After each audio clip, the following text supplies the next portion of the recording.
Hi everyone, Chelsea here. I wanted to talk about all of the manga that I read during the month of March 2023. So let's jump into it.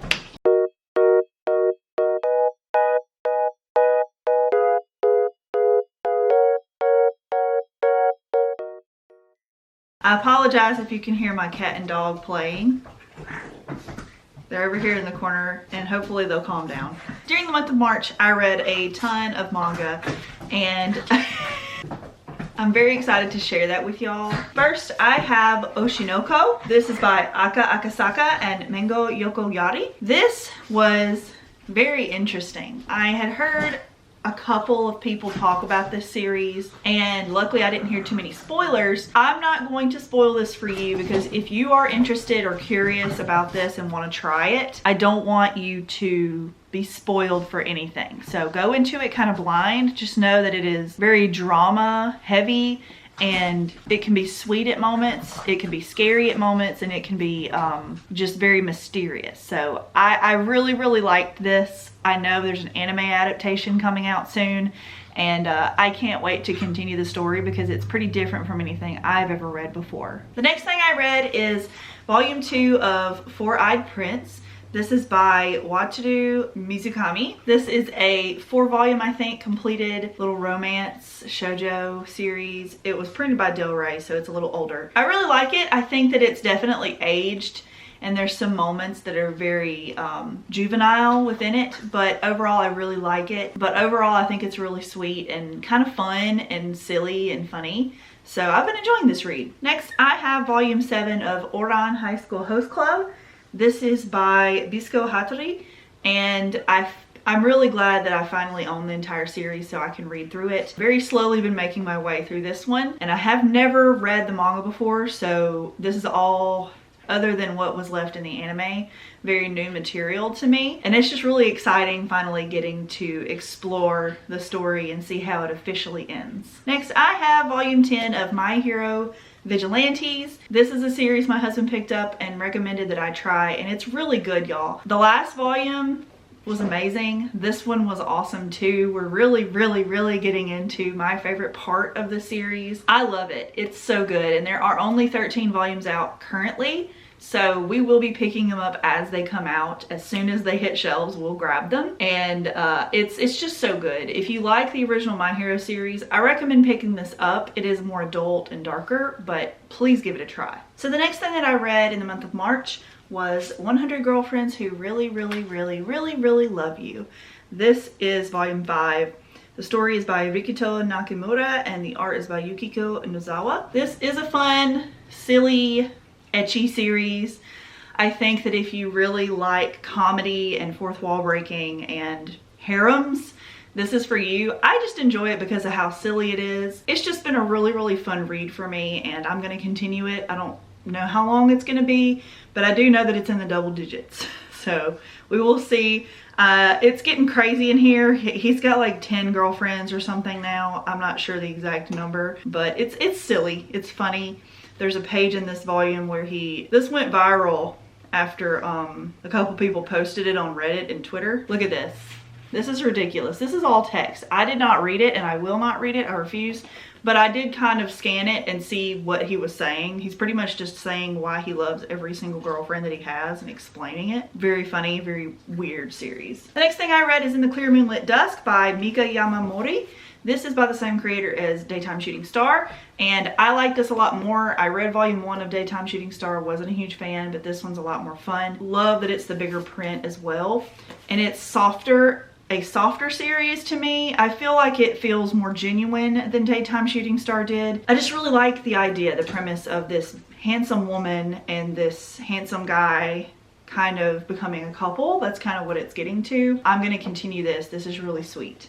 On the same kind of level as A Sign of Affection, in my opinion. The next thing I read was a horror manga called PTSD Radio. This is by Masaki Nakayama. This is I think it has 2 volumes, thicker omnibus type by Kodansha. These run for 20 bucks. It's a little expensive, but you do get 2 in here, I think. The content is golden. I absolutely recommend this if you're into horror, suspense, drama, mystery kind of stuff. It's creepy. There's like a really overwhelming sense of dread throughout the whole thing, but the mystery gets me going. Like, I cannot wait to continue. I really hope this mangaka continues the series. I have the first 2 volumes that have been released, and I think it might be on hiatus right now. I have no idea the status of that. If you do, please let me know, because I loved this and I will be continuing it. So I like it a lot, but it is very spooky. The next thing I read is My Special One by Momoko Koda.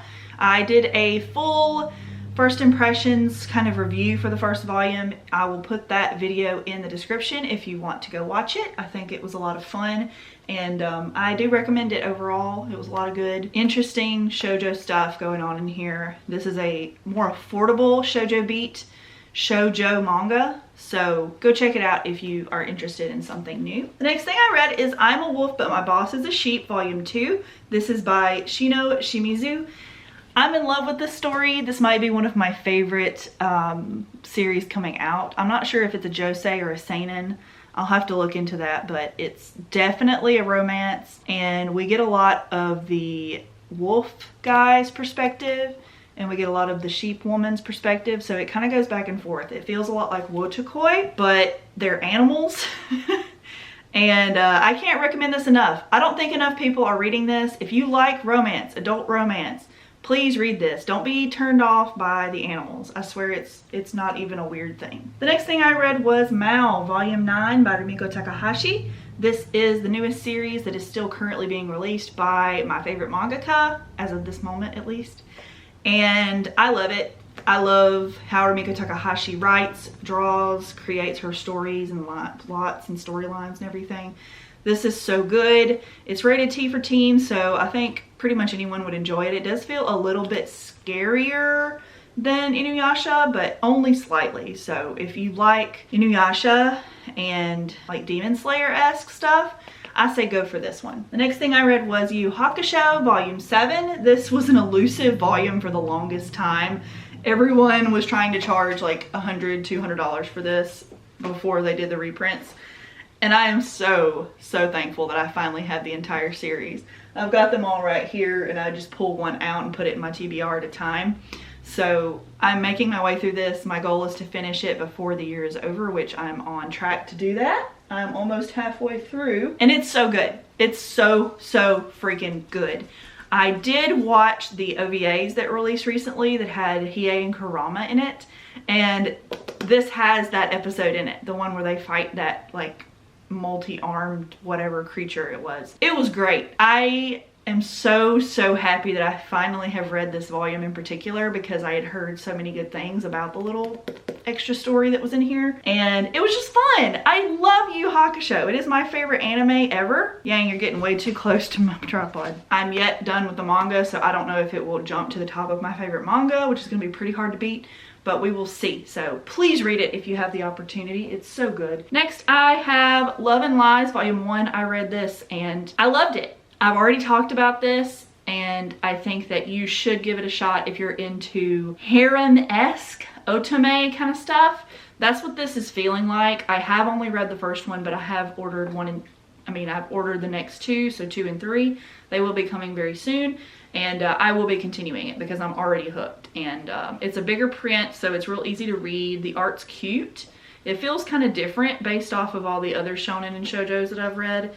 And it's rated older teen, so I don't know why. Maybe because it's got some sexually charged scenes in it, but nothing's happened yet, so we'll see. But it's cute. It's about the red string of fate and Japan's government picking your spouse when you turn 16. So very interesting stuff. The next thing I read is A Condition Called Love. This is by Megumi Morino. This was great. I love this. I'd heard people hyping this up when they had read scans, and I could not wait to pick it up when I heard that it was being released. It's so cute, y'all. Of course, there's a lot of red flags within this for the guy, but I think that's going to lead to a lot of mystery and very interesting character development. So I am in for the long haul. I don't know how long this is going to be, but I like it a lot. I think this is going to be a very fun read, and I'm probably going to read it as soon as I pick up the next volume. I keep going in and out of focus, so I hope my whole video has not been like that. I'm sorry. The next things I read were Volume 5 and 6 of Kubo Won't Let Me Be Invisible. This series is so fun and so cute. If you have not read it yet, please consider picking it up because I enjoy the heck out of it and it's just so cute. We've got Kubo, who is the girl here on the covers, and she is making friends with Shirashi, who is super invisible, super shy, maybe even has like some social anxiety disorders involved with that. And they're so cute. There's them on the back. And focus on that. They're just so cute. I love them. This is such a fun series. It's a shonen, but it feels like a shoujo. I have hyped on this series plenty, so go read it if you have not yet, please. And the last thing that I read was Fruits Basket, Another, Volume 4. This is the final volume, I think. Yes, this is the final volume. It's super short. Like, here's the last volume, and then here's the extra story. That's the Mabudachi Trio, which I read about years ago, was in production, so I had no idea that that was going to be in this. I thought that might be something totally different, like a one-shot we would never get translated. But luckily we get it inside this. This series was odd. I like it, but I didn't like it. It had all these weird cuts and like, it felt kind of disjointed. If you really, really love Fruits Basket, which I am obsessed, it is my favorite manga to this day. It was my first fully read manga. I've watched the anime several times. I've reread the series fairly recently, so it's pretty fresh in my mind. I was still kind of confused at parts of this, so I feel like if you're a very casual Fruits Basket fan, this might not be for you unless you're just really, really curious of what happens to the kids of the characters from the original series. It was good, but it wasn't great. I'm keeping it because it's part of Fruits Basket, and I will buy everything Fruits Basket that comes out manga. So yeah, I'm happy to have this in my collection. Didn't love it though. So all right guys, that's everything I read in March of 2023. I hope you liked this video. Please take a moment to like this video and subscribe to my channel if you haven't yet. It really helps me out knowing what you guys like to see, and your comments have been so sweet. I genuinely am really having a good time here. I'm sorry I'm bending over, but my camera stand's weird right now, so I have to. I'm very thankful that I have so many nice people here who comment on my videos and I get to have conversations with. It's just really nice. So thank you guys. I hope you have a good rest of your day, and I'll see you in the next video. Bye guys.